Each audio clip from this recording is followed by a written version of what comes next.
I'm here today with Hasan Kubba, who is the co-author with Ash Ali of the award-winning bestseller The Unfair Advantage: How You Already Have What It Takes to Succeed. A successful entrepreneur himself with over a decade in marketing, thought leadership and content, he's now a strategist for online creators and businesses and helps aspiring businesses and self-development authors attract literary agents, get book deals from publishers, write great books, and achieve New York Times bestseller status. These are the holy grail things, aren't they, Hasan? Absolutely. Well, it's very, very good to have. It's very good to have you back because, of course, you were originally here with Ash talking about the unfair advantage. I think it was 2021 when you won that, or 20, That's right. Yeah, it was 2021. and it was the business book of the year. So, That's right. firstly, let's just appreciate that for a moment. Congratulations again. Thank you. Amazing. Let's talk about that before we go any further. Actually, what did that mean for you? Oh, yeah, that was incredible. That was great. It was really nice to be able to, get that kind of, I guess, validation, and Mm, that this thing that we'd worked so hard on for so many years um, really struck a chord, and we'd already started to get really good feedback. I mean, not started; it was quite a while into it. We'd already gotten good feedback from readers, but it was great to see it from judges as well. And now I've seen what it's like to be a judge and how rigorous that process is. And so, yeah, we were just happy to win the startup book of the year. So, let alone the overall business book of the year across all 12 categories. So, yeah, it was incredible, and it was a wonderful feeling. Honestly, it really, really was. yeah, and just for context, I think that was my last year as head judge, and I read all the finalists. I mean, it was just such a privilege. I mean, as you know now, as a judge, it's a terrific responsibility, but also a huge privilege, and you get to read some fantastic books. And when you're the head judge, you read the winning titles in each category. So it's sort of the creme de la creme, and yours was an absolute standout book. But at the time, I remember we couldn't have the event because cost COVID. So it was a shame not to be able to award you with the thing in person on the night. It was an interesting one. We were in a restaurant, and suddenly somebody pops out of nowhere with the trophy, which was incredible, with the award to give us. Yeah, it was definitely a night to remember. It was great. It's brilliant. And I think, was that your first book, Hassan? Yeah, yeah. So, I mean, way to go. And it was a bit of a hard act to follow. What did you learn from that whole process? Oh, so much. Oh, I learned so much about the process. It was. I've always been a book reader, um, and I've just kind of. I almost remember thinking, you know, like a good book, or even something tiny like a joke is like almost impossible to create. I couldn't imagine how people could write a joke or Yeah. write a book or write a piece of music. It just didn't, like, even compose music. Like, how does that work? So it's great to switch over from kind of consumer to creator, let's say. So yeah, I learned a lot. There's so much about the process, about the what you have to go through, about the different hurdles and the different challenges, and I kind of understand what people mean, writers mean, when they say, um, like, it's almost like problem solving in a way. Like, Yeah. there's different phrases, like, writing is rewriting. This idea of, like, it's all in the revisions and the drafts that you actually get the writing done. Almost in the edit is where you Mm. actually get the writing done, which is an interesting way to look at it, but it really feels true. And this idea of, like, having to make it work, it's very vague language, it's very abstract, but it really is that. It's almost a series of problems as you kind of have this first draft, and then you kind of want to make it work. It's tough. It's very cognitively challenging, which is unique and fun. It's like one of those challenging things that's fun, almost like solving a puzzle. Um, And when you say make it work, there's lots of levels to that. I mean, it's got to work for you. It's got to say what it is that you feel passionate about, but it's also got to work, most importantly, really, for the reader. So it's got to take them step by step through what you're saying and give them something that they can use at the end of the day. exactly. And it's also, you're writing with a co-author in that case, so it's got to work as a collaborative exercise That's almost. right. That's right. And the other thing is, one thing that really stands out to me is this idea of making it cohere. Mm. I felt that was hard. That was like, I think it was my editor who used the word cohere, and I was like, yes, that's the word I'm looking for. I'm trying to make this thing cohere. I'm trying to figure out what is this damn thing about, and it's this idea of kind of distilling it down, almost even. Of course, you're always thinking about what do you want to say. Of course, you're always thinking about what's the reader thinking. Of course, these are very, very important things to think about, but it's almost is its own thing. Is it needs to stand on its own. It needs Yes. to cohere. It's almost in a vacuum to those kinds of things. Not really, but you know what I mean? It's almost like a different lens to look at it. It's like this thing needs to work on its own. Yes. Did it work And that's the textually and interesting. structurally? Yeah. Yes. Yeah. Yeah. Thematically, and as a Yes. concept. That's what I learned. A lot of what I learned is to do with like structure, concept. Um, I work with like YouTubers as well. I've been coaching a lot of YouTubers and things like that on content creators, and the same thing applies. For I used, I had my own marketing agency, just before I started writing a book. My entrepreneurial journey was that, and again, it's the same thing for even for startups. It's the same thing. It's this idea that almost upstream of everything, you have to make the concept work. Mm. You have to have the right idea for a YouTube video. It has to be the right idea for a video. The most high leverage thing is, what's this video going to be about, or what's this book going to be about? Yeah. And they say things like title and thumbnail, or for a book it's the cover and title and the subtitle. And it's like, yeah, but there's even something upstream of that, which is, what is this about? Mm. Even before you get to title and cover. And that's, when you ask me what did I learn, I feel like that's the main thing I learned, is the importance of concept, the importance of theme, the importance of making it cohere, the importance of structure. And that was not what I expected. Yeah. It's fascinating to hear you articulate it like that. And we're going to talk a lot about the content world and how people move across to books and what the role that books play in there, I hope. That it's the only form in which you have to achieve coherence at such scale, isn't it? You can chuck an article out or even a Exactly. video, and it's a relatively short thing with its own arc, but when you're doing it at book scale, Yeah. that's a whole different challenge. It's a whole different thing. It's like even a tweet, right? A tweet. Let's take it to the other extreme. It's a tweet needs to be about something. It needs to have a theme, and it's like a bit odd to think of it that way. It's almost too small to think of that, but it's still true. It's still true. Like, you still need to like rework it. And what's the hook here? The hook is similar to the title and the cover, or the title and the thumbnail for a YouTube video, and everything works in a similar way. So yeah, it expands and it collapses, but yes, absolutely, it's a very long form, and it's the opposite of off the cuff. Like, you could do a podcast off the cuff, right? And a book is the exact opposite. It's the most scripted thing you can do. Yeah. If the word scripted is not quite the right word, but it's the same. You have to write it, you have to plan it, and you have to think it through. So there's a lot of thought. I think I remember when English wasn't a strong subject of mine. It was my weakest. I was best at science, and then maybe maths is next. And I think in English literature, I used to always think, we're overanalyzing this. Surely the author didn't mean so much by this. And then when I see the other side, I'm like, actually, no. A lot of the time, even for a film, let's say, everything is there purposely.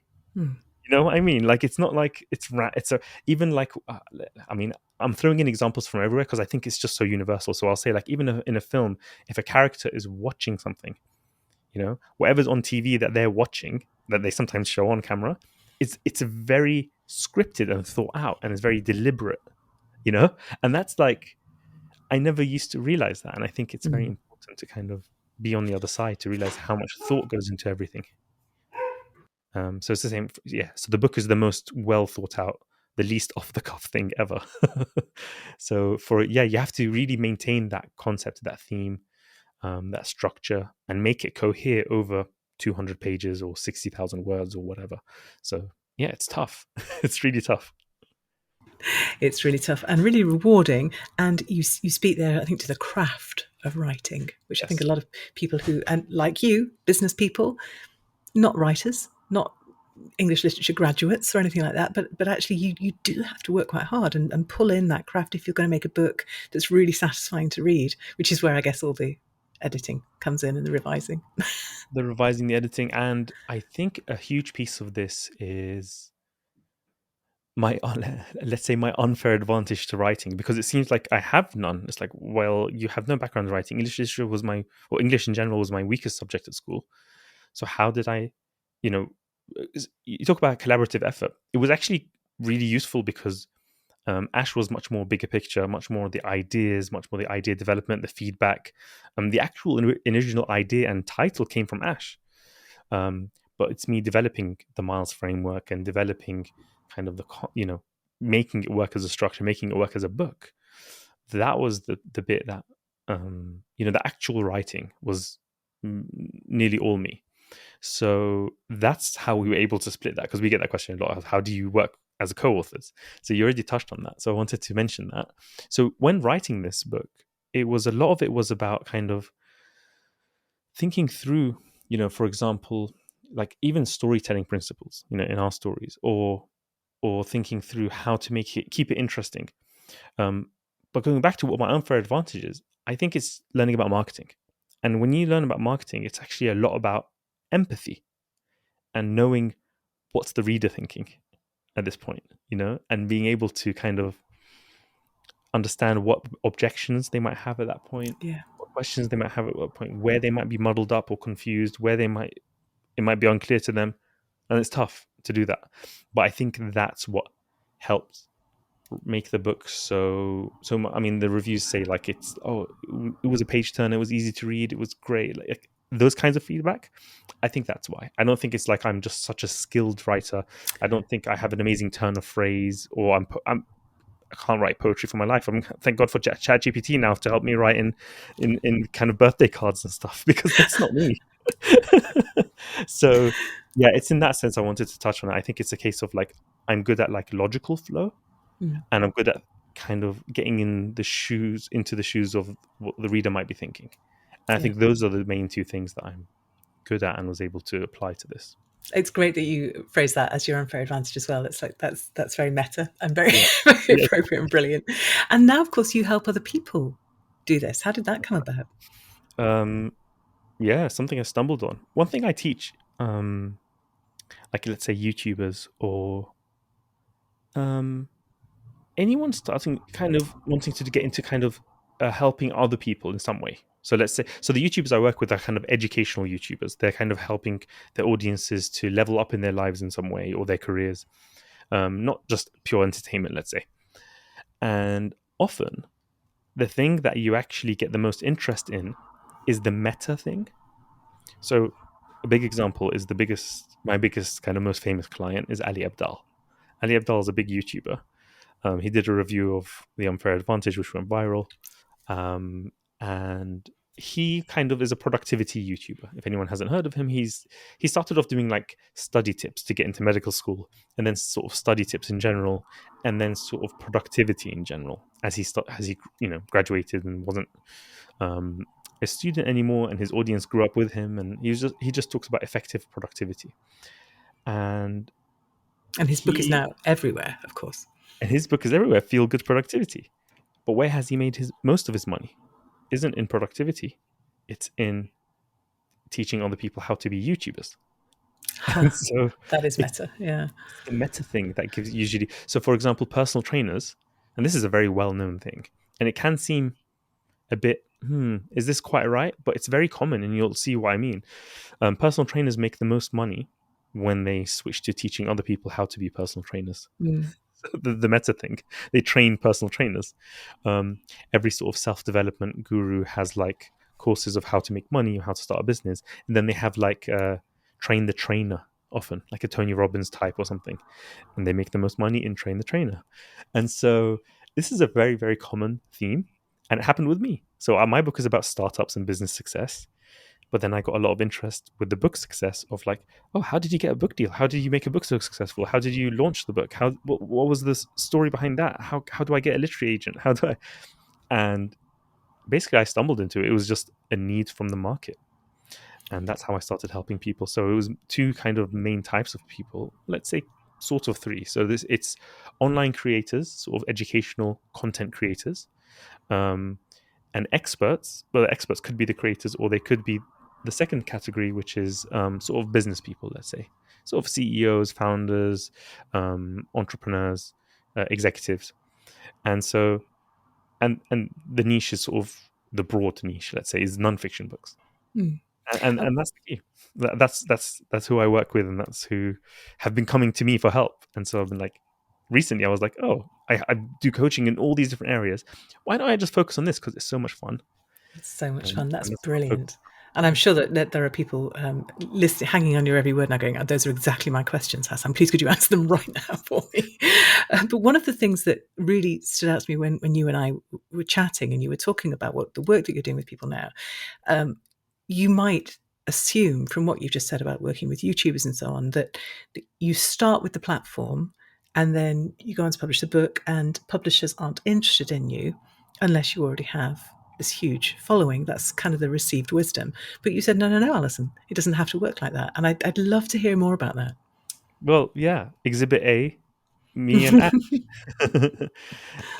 We had no platform, we had no following, and we didn't just get a book deal. We got multiple offers. We got three different publishers, kind of fighting to get our book, signed to them.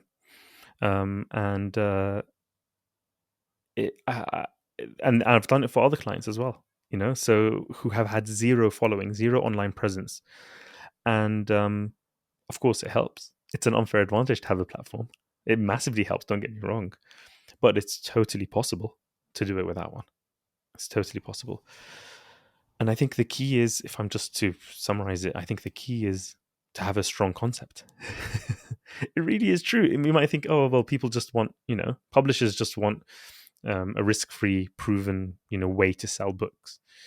And you know what? No, they actually are interested in a good concept. And if you have a good enough concept, a refreshing idea that's gonna, really grab people, and you also, I think the other criterion is that you're willing to put yourself out there and promote the book. Like, you're not just an author that wants to hide away in a cave and just be like, now publisher, you take care of everything for me. The reality is publishers are not that great at marketing. They're not that they're good at selling into bookstores, which is what you want to use them for. They're good Yeah. at making covers. They're good at giving you feedback on editing and etc. and creating a nice book, but they're not very good at selling and pop marketing. And so you have to do that. So as long as they see that you're willing to do that and you have a good idea, I think it's totally, totally possible. And there's been now sort of two strong examples of our book and a client of mine book. His name is Garrett G. His book is coming out in a couple of weeks. By the time this podcast is released, it might already be out. It's called The Hacker Mindset. And it's a self-development book based on having the mindset of a hacker, essentially. And yeah, no following, no platform. You're going to struggle to find some of his content online, but he got a book deal, right? So And presumably strong credibility as well. You have to have that kind of sense that you are the right person to write this book. yes, yeah, Yeah. absolutely. Credibility is very important. I think it goes down to, one way I like to explain it is a very old school way, which is, they used to teach in old public schools in England. The syllabus used to have rhetoric as one of the main Mm. things to learn. And one of the keys to this idea of rhetoric, I think, means persuasion or public speaking or persuasion, something like that. Persuasive speech, maybe. And in rhetoric, there's three pillars, and this is ancient Greek, and it's logos, ethos, and pathos. And logos is the logic of what you're saying, Mhm. pathos is the emotion, and then ethos is the credibility. Is who's the messenger? Who's telling me Yeah. to do this? And the classic example is, if you have an obese person, clearly an obese person on stage telling you what you should eat and how you should exercise, even if everything they're saying is true, even if they bring, they're super emotional with it, it's hard to take the advice of somebody who's not practicing what they preach, or you might think that they're not, if they're not visibly credible, whatever that means. And so, yeah, credibility is key. There is something around the emotional content as well, in that you've got somebody on stage who's skinny and has always been skinny and has never known what it feels like to need to eat a bag of biscuits to the bottom. That's not going to land either. You want somebody who can connect all those dots for you, who's credible because because they have got where you want to be, but also because they're credible because they know what you're going through at that stage. Exactly. Somebody who's started up the business and so on. Yeah, Yeah, ideally you've been through it and you have a yeah, transformational story yourself. I think of things in terms of transformational creators. It's funny you mentioned that. That they know what it's like to want to get through yeah. a pack of biscuits, which is so relatable for me. Um, it's I about mean, having that's why I hear. I don't know.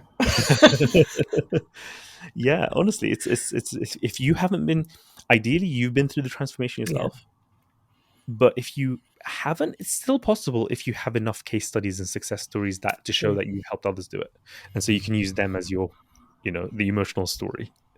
So yeah, Just going back to getting the book deal, you talked about getting a literary agent.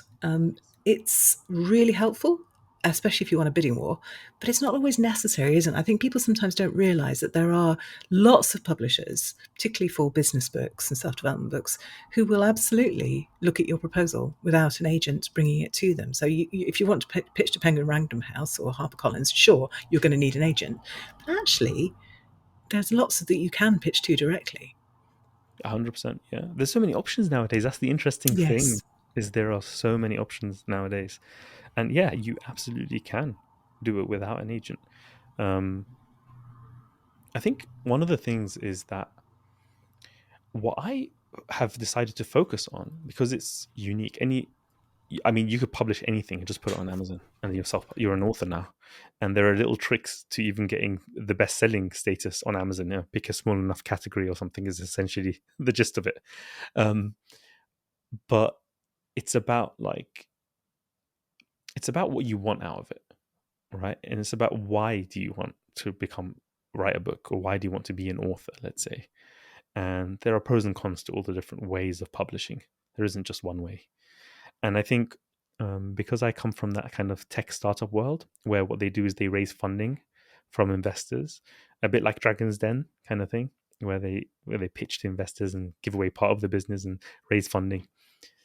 I see a lot of parallels with that world, which is what the Unfair Advantage is about, and the book publishing world.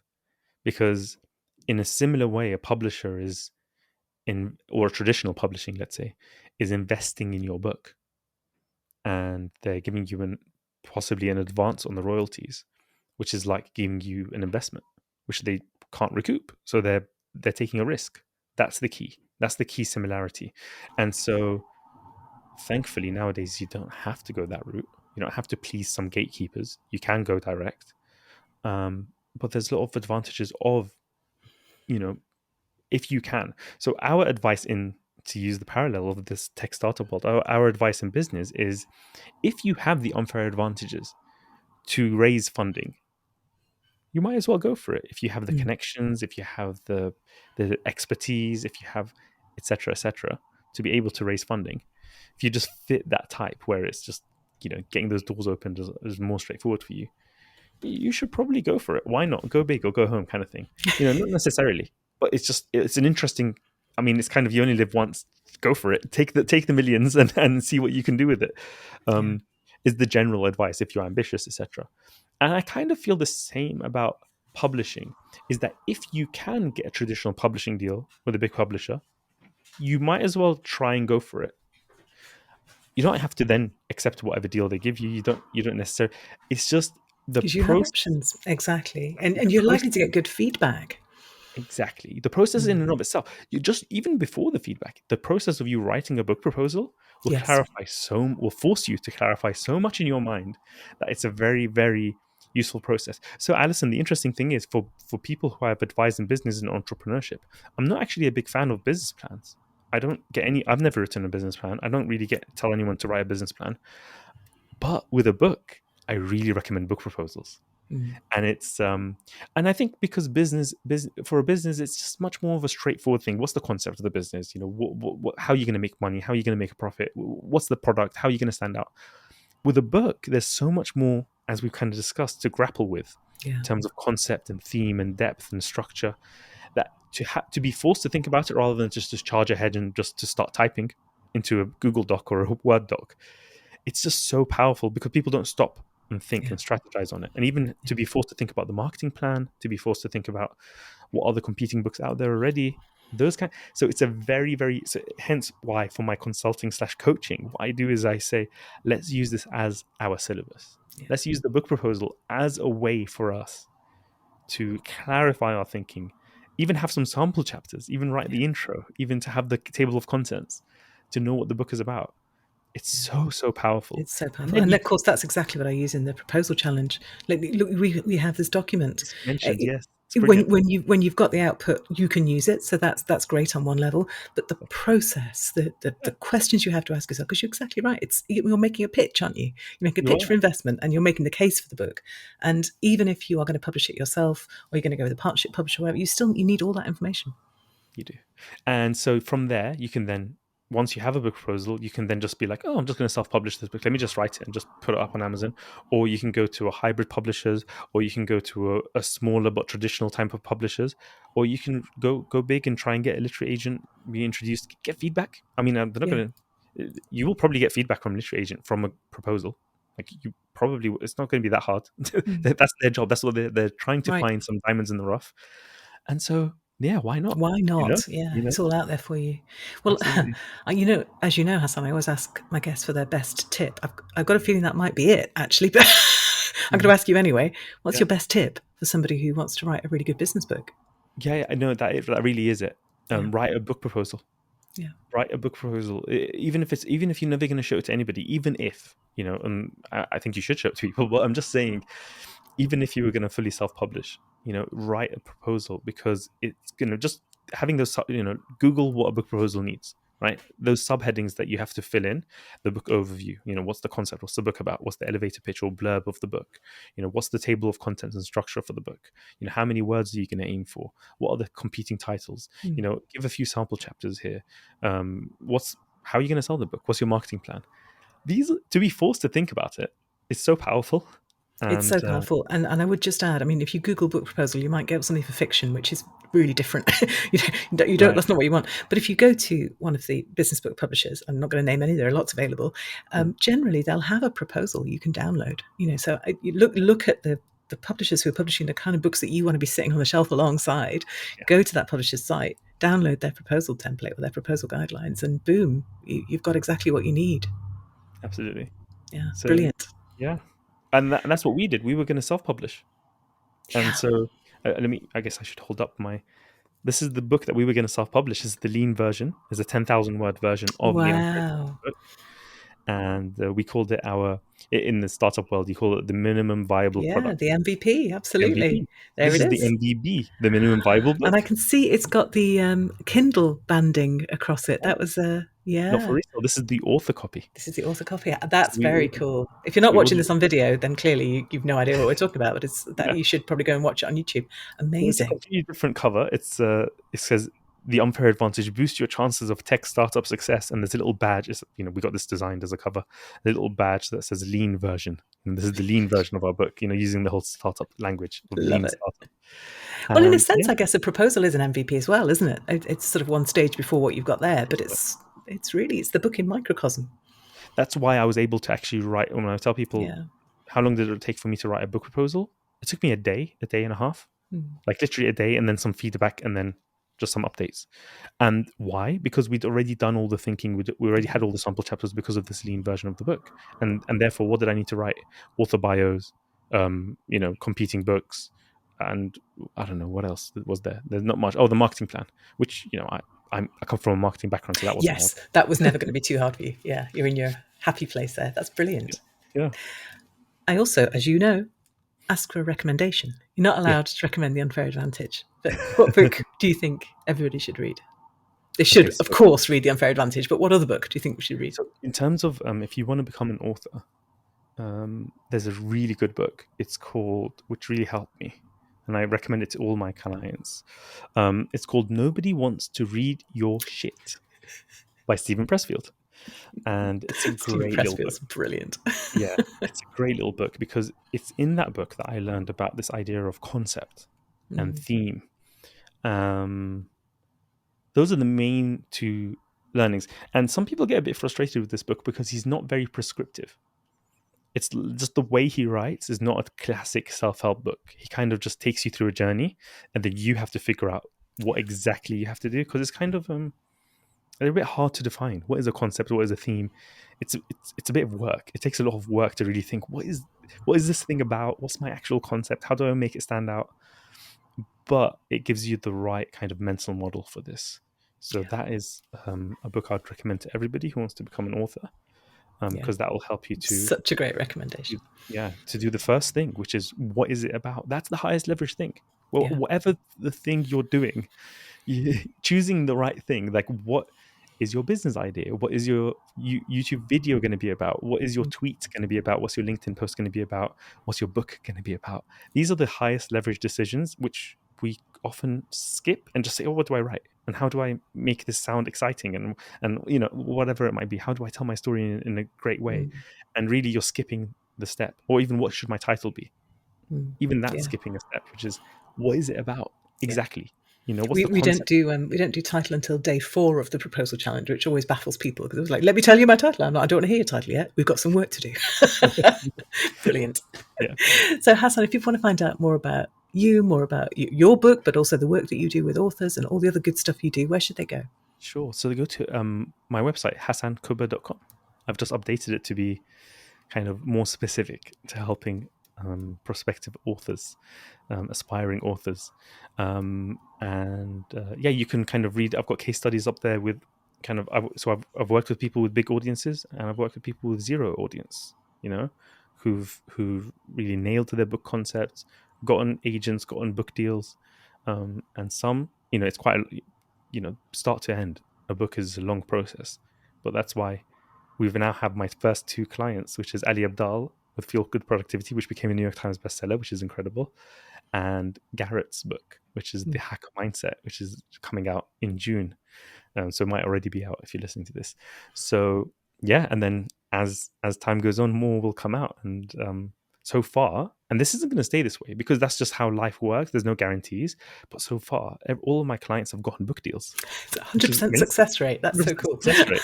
And there's no guarantees there, but there's something. I mean, I get feedback from agents and publishers which are like, "Oh, this is perfect. I've got no notes for you for this book proposal," and that's because it's just something I'm good at. I used to help people with their UCAS applications back when we were applying for those. So I guess there was something always there, That's so funny. the personal statement part. Yeah, So it's about transferable skills. yeah, Love it. exactly. Brilliant. Thank you so much, Hassan. It was fantastic to talk to you today. It's great to be working with you in the Business Book Awards as Yeah, as a fellow judge. yeah. That's really We're doing the terrific. same the category, and I yes, I know, love it's it. really cool. It's great. But thank you so much for your time. It's been just a fascinating conversation. Thank you, Alison. It's been a pleasure.